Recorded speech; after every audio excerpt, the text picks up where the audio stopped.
আমরা এখন দেখব হার্ডওয়্যার তৈরি হওয়ার পরে কিভাবে একটা বেসিক কোড দিয়ে তাকে আমরা টেস্ট করতে পারি। এটা আমাদের মেইন কোড। এখানে যেমন আমাদের আছে, এটা আমাদের মেইন কোড যেটা পাঠানো হয়েছিল।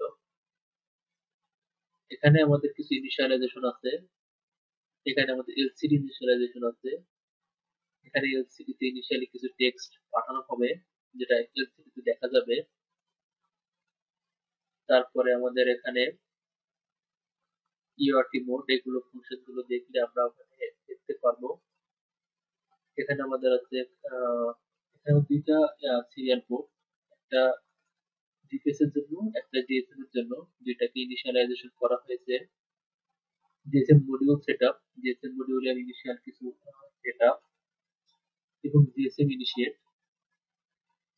এরপর আমরা যেটা করছি, আমাদের ফাইল লুপের ভিতরে আসার পরে আমরা একটা এলসিডি ক্রিয়েট করলাম এবং এরপরে ইউআরটি পুট জিএসএম, এখানে এটি আর এন কমান্ডটা পাঠালাম হলো।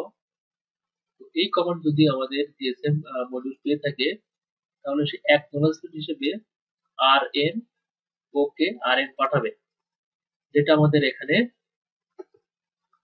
সেভ হয়ে থাকবে। আমাদের সে পাঠাবে আর এন ওকে আর এন। এই ক্যারেক্টার গুলো আমাদের জিএসএম মডিউল থেকে আমরা রিসিভ করব, যেটা রিসিভ হবে জিএসএম রিসিভ নামে একটা ভেরিয়েবলের মধ্যে। এরপর এই ভেরিয়েবল, এই স্ট্রিংটা আমাদের পরবর্তীতে এলসিডি শো করানো হবে। যদি আমরা এলসিডি ওকে কত দেখতে পাই, আর এন্ড এন এটা কালো বক্স হিসেবে দেখা যায়, যদি দেখতে পাই তাহলে বুঝতে পারবো যে আমাদের জিএসএম মডিউলের সাথে কমিউনিকেশনটা